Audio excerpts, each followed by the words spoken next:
Now I am very excited to introduce Steffanie. Steffanie is an engaging, I forgot the fancy word. She's awesome. So what she's going to do now is share with us the power of the story. Steffanie, thank you so much. The floor is yours. Thank you, Lance, for that very kind introduction. I'm super excited to go ahead and be here. I hope you had a great lunch. I just chatted with Kyle, and it's just really great that Sans has gone out of the way to figure out how to still help us form those connections over digital. I'm super happy that you are here to join us. And we're going to talk about the power of storytelling and how the pen is the mightiest weapon of all. It's really, really funny. So I had put this together. I was super excited about it. And then I realized at one point that we might be having a little bit of irony, where having a presentation about the power of storytelling, and then I'm just going to go ahead and data dump information on you. We will get deep into information, but instead I thought that I would go ahead and live what I was doing. And we're going to take you on an adventure. We're going to go for some story time with some cyber stuff. And so what I want you to know is we're going to Tarantino this. What do I mean by that? We are going to start at the end, go to the beginning, and then we're going to tell you how we got there along the way. So hold in tight. I'm really excited that you're here, and I hope that you will find this helpful, not only in your work, but also in your personal lives as well. So I believe wholeheartedly that when we connect with others through stories, we move hearts and minds.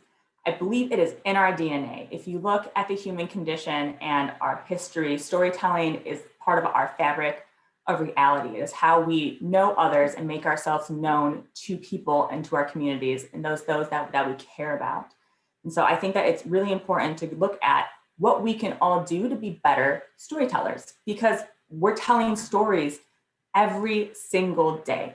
And the cool part is that stories also give you some additional benefits and resources to communicate that straight facts do not. And so I'm going to tell you a little bit of a story about myself. That's me. Well, I'm over here for me. I might not be there for you, but that's me. That's little Steffanie. I am the youngest daughter of 3, and I also am the daughter of a teacher. I was born in Heidelberg, Germany, and this beautiful teacher taught me how to love Christmas. She struggled and fought so many tears and temper tantrums to teach me how to love reading.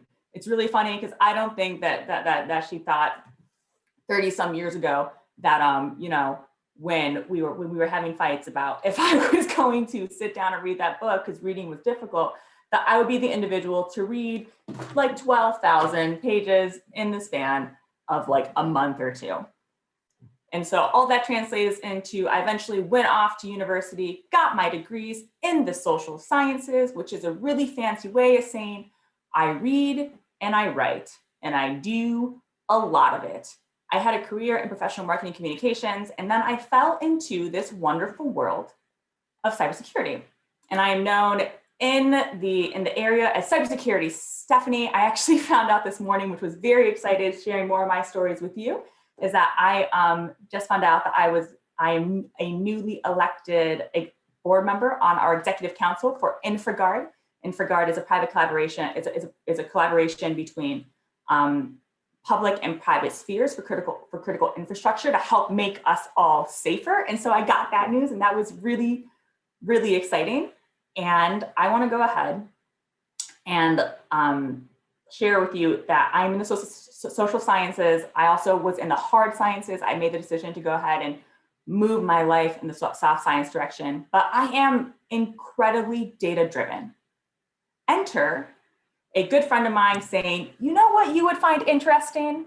I think you should watch the Flat Earth documentary on Netflix. And I'm like, what about me makes you think that I want to watch the Flat Earth documentary? And they were like, trust me, you will find it fascinating. And I was like, okay, but I did. And so we put it in, and I was floored. I was floored because like, I think that we have all heard of flat Earth. I did not realize how prevalent flat Earth was in people's ideologies. I did not realize how big this movement had grown.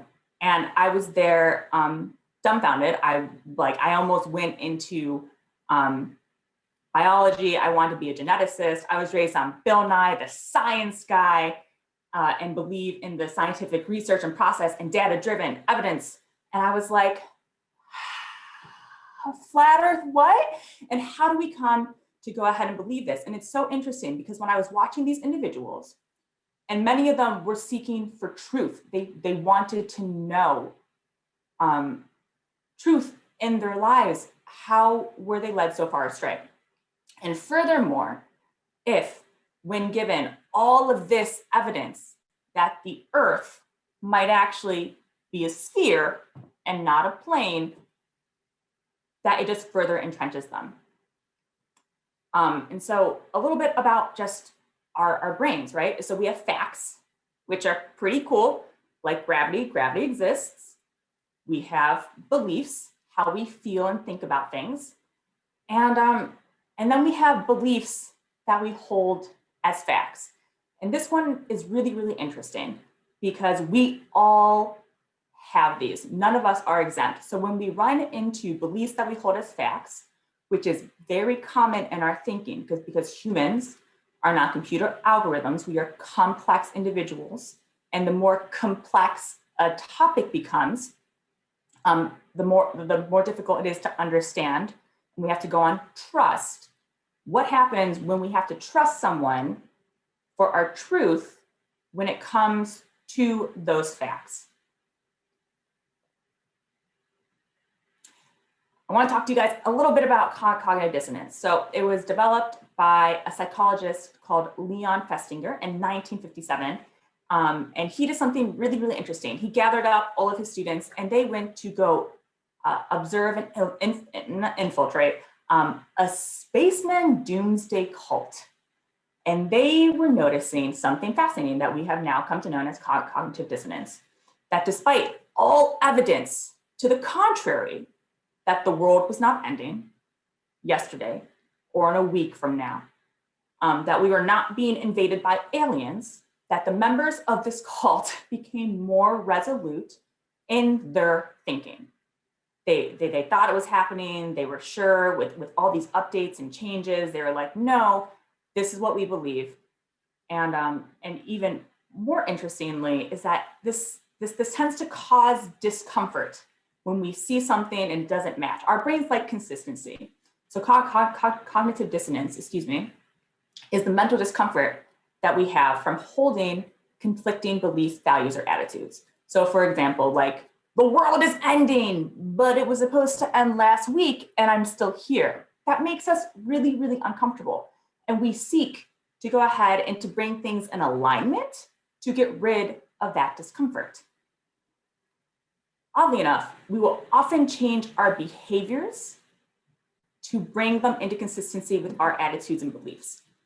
That is how strong our attitudes and beliefs are. We will change what we are doing, and we are at a conference in part about behavior change. We know behavior change is hard.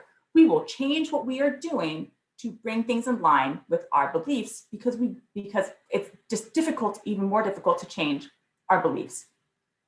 And even more so, the National Academy of Sciences, Engineering, and Medicine, and actually that's supposed to be 2017, released a groundbreaking research piece discussing information, how we communicate, and how we change minds. And what they shared is providing more information, providing more facts, providing more data doesn't actually change our minds. What it might even do, as research suggests, is that it might actually further entrench us into those beliefs and attitudes. So what do we do, right? Facts don't change our minds. Beliefs don't change our minds. That to me is sad, right? And I want to throw out the caveat here where I'm not talking about, there's realms of our information, right? If you have experience with something and you are comfortable with it, you are more likely to be swayed by facts. I'm not talking about going outside thinking that it is a beautiful 80-degree day. I'm dressed, I have my shorts on, and I walk outside and there's a snowstorm. There's a snowstorm. I got 2 feet of snow yesterday. I shoveled for 4 hours. I'm not talking about those. I'm talking about these ideas that we hold very deep as beliefs. Facts don't change our minds, but stories can. Stories are really cool, and they actually allow us a way to bypass that data dumping to start to talk to our attitudes, our beliefs, and our thoughts. So we are here, and we're going to talk about how all this plays a part. So stories actually have what's called narrative transportation. It's when we get involved and engaged and immersed in a story. And there's research suggesting that when we do this, we are more likely to actually be influenced by the events and the ongoings and the attitudes and beliefs in those stories. Part of this is that we experience an emotional response to what is going on. When we hear about someone who is running late and can't find their keys and they're trying to get out of the house because they have to go to work, right? We can start to feel what that person is going through and what those emotions, and we can form a connection with them. And this is really interesting because this happens even when the story itself is a lie, when that story itself is fiction. This can happen so much that there's literally research about how Harry Potter made a generation of more empathetic and kind humans. That is how the power of stories, they literally can rewire and help to program our brains. So the too long, didn't read. Storytelling is where it's at. It's pretty cool. I'm actually going to modify this though. I would say that good storytelling is where it's at. So we're here today to talk about how do we become better storytellers.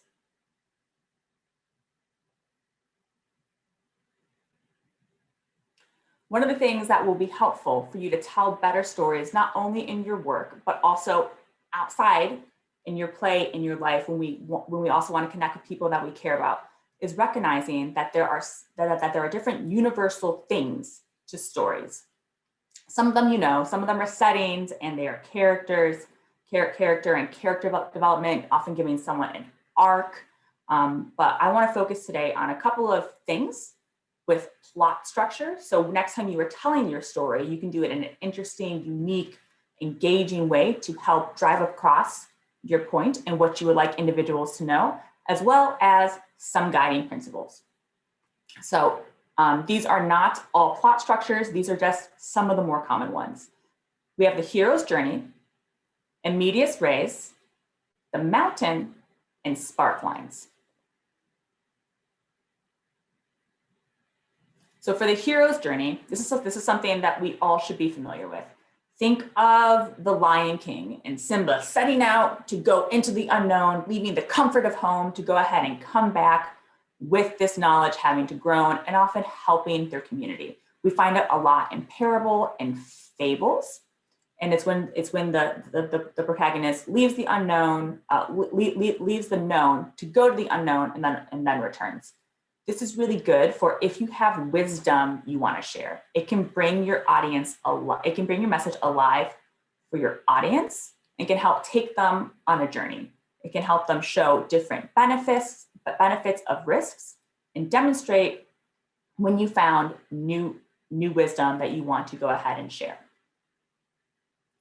We have in medias res, also my favorite, known as the Tarantino. So it's one of those, so what this is that instead of starting at the beginning, you begin your narrative somewhere in the middle. This is engaging, it captures audience attention, it often breaks our expectations, so we are surprised and drawn in, and it helps engage us quickly. And then with the timeline, you take them to the front, and then take them along through the story and the journey itself. It helps to focus on the most pivotal message and moment in your story and in your message. We have the mountain. I'm sure that we are all fairly familiar with this. The mountain is when you have that nice beginning, middle, and end, and it happens through a series of tensions that are resolved until you hit the climax, and then you fall off. This is really great for, it can be communication over time. We see this a lot in episodic media like TVs, and to help to showcase how we overcome a series of challenges. It's good for building tension slowly, as well as delivering a very satisfying conclusion. This is also one that you can use, like we said, to discuss how do we really get into the nitty-gritty to learn from things, and how do we overcome those barriers in which we faced. And the last plot device that I want to go ahead and share with you guys that is spark lines. Think of Dr. Martin Luther King, I have a dream. Spark lines contrast the hope and the ideal with the reality and the gravity of situations. And by oscillating between these two, you draw attention to the problems that we have in our lives, in our work, in our communities, in our society. And it fuels a desire for change in the audience. This is really great for calling people to action, inspiring individuals to get involved, creating hope and excitement, and creating a following. Some guiding principles that I think are also super helpful. So we just talked about those plot devices. My PowerPoints are really wordy. I normally do not go ahead and do that when I'm face-to-face, but I want these to be great notes for you afterwards. Is be understandable and seek to be understood will be one of my first principles of guidance for communication and effective storytelling. What I mean by be understandable. We are all pros here in security awareness. Do you remember the first time where you entered cybersecurity though, and you were like, what is happening? It is very easy to get to that point when you are an expert and well-versed in something. And it's very fascinating. There's been a lot of research about communication and how we learn and how we speak and how we understand things. And there's been research showing that even if I say something, so my mom is German, right? If my mom speaks to me in German, it is going to be less impactful than if she speaks to me in English. I can understand both, but one is my native tongue. And so when we talk to people in the languages and the ways that they understand, we have a better chance of connecting with them. This dichotomy between foreign languages or acquired languages and our mother tongues, we also find in the sciences, right? And so we can choose different words in the way that we approach things in our language to help build those connections and those gaps. So think of cyber safety instead of cybersecurity. A lot of people understand safety, they understand physical safety, and then translating it into the digital world versus learning what this new cybersecurity thing is, right? A lot of them can be the same and overlap, but how we choose our words is very, very important. Advice from Neil Gaiman. I recently watched Neil Gaiman's masterclass in the art of storytelling. If you do not know him, he is a phenomenal fiction writer. Go pick up anything of his. You will be excited. Something that I loved what he said is the fewer words I can use to tell my story, the better. Know what you want to say and then say it. Part of this is because it makes your life a little bit easier. You're not spinning these epic, long tales, which you might get lost in. Another part of it, though, is just attention span and time and energy, right? Like, how long is it going to take you to read Lord of the Rings versus The Hobbit? And which one of these do you think is easier to understand and easier to finish? And so I think by being aware of the length of time which you are engaging in discussing and choosing intentionally to be as brief as you can, that you actually give yourselves more chances of success to influence and persuade how you would like to. Plot, don't chronicle is the second piece of general advice. Stories are just not merely a collection of what happened when. That is often called history. Stories help us to provide meaning and context around truths. So going back to my example, if you are a Tolkien fan like I am, it's on my mind right now, so I apologize if you're not. But if you're a Tolkien fan like I am, and you have read Lord of the Rings, think of Lord of the Rings versus the Silmarillion. So for those who are not Tolkien fans, think of watching Drunk History and having all those really funny stories where people are going in and getting into the how and why and telling you excitingly about what was going on and potential mental states versus reading an encyclopedia. One is going to be a lot more engaging than the other. So for example, the king and the queen died. The king, then the queen died. One of those are facts, one of those is a chronicle. It is telling you what happened in the time and the manner that it happened. The king died, then the queen shortly thereafter from grief. Now we have a story. This is inviting you to go beyond just what the facts are, just what happened. This is inviting you, and you're going to be curious, to think about the human condition and to think about what the queen was going through, what we go through after we experience a death of a loved one. We as humans not only care about what happened, we also care about why things happened. I also love it when I feel like good storytellers demonstrate care and respect for audiences. I fully believe that when we do not show our audiences and who we are talking to care and respect, that we might as well be talking to ourselves. One, there is no faster way to turn someone off than to be talking to them and casting aspersions, or to be talking down to them, or to think less kindly to them. And we see it something in cybersecurity, right? How many times have we heard, oh, well, people are stupid and the end user is the weakest link? And it shapes and affects the way that we communicate, because we can feel that as individuals and it doesn't feel good. Give yourself your best chance of hope by having respect for your audience and by treating them with care.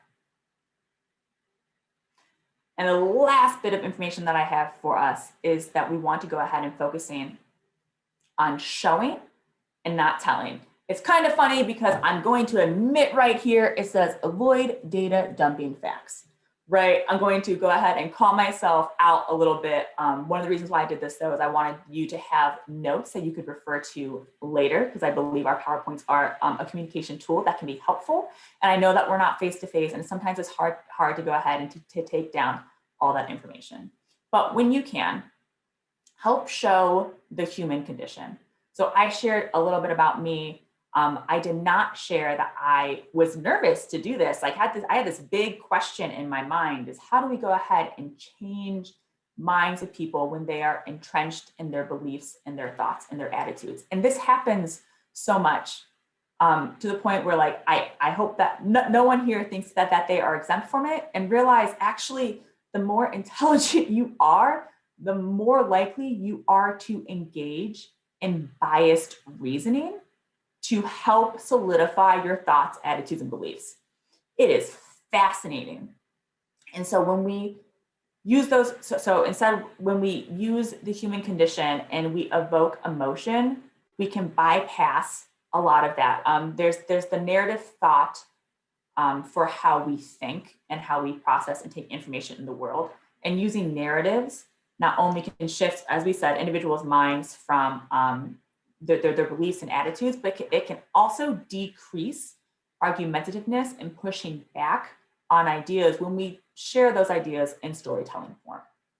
So when we use the narrative mode, we can understand our world and is concerned with the human condition, wants, thoughts, goals, etc. It allows for projection. We don't just process words. So earlier in here, I talked about that individual rushing out of their house and not being able to find their keys. By the way, that is me. I'm going to be honest. I have clinical ADHD and I never know where my keys are. I have found them in the fridge before. So picture me trying to go ahead and get to work because I'm running late and I can't find my keys, and the panic that evokes. That immediately draws you in and you feel a connection with me, which increases your empathy and helps you be more susceptible or willing to be open to my ideas and suggestions. There are two ways in which you can do this. We can, like what I just described was in part narrative understanding. It's describing the literal, the action, the sensory, the more concrete things, or the social understanding when we talk about our mental states, our thoughts, our intentions, and feelings. And one of the things that you can do if you think that the individual you're talking to has a preference, you can build your story around that preference so they become more amenable and more bought in to the tale that you are weaving. Okay, so I know we talked a lot. We went through an adventure. Oh, it is doubling up. We went through an adventure. We talked about the power of storytelling, how to evoke emotions and how they change hearts and minds. Lance was like, oh, I guess I won't hang out with her. Lance, you can come back. It's okay. We talked about how to structure your story and guiding principles for good storytellers. I truly believe that the human condition is rooted in storytelling. We are built for connection, and how we connect and share our world and how others share the world with us is through these narratives and stories. And when we are able to grapple, like to grab onto to storytelling, we can literally change hearts and minds, and I think the world for a better place.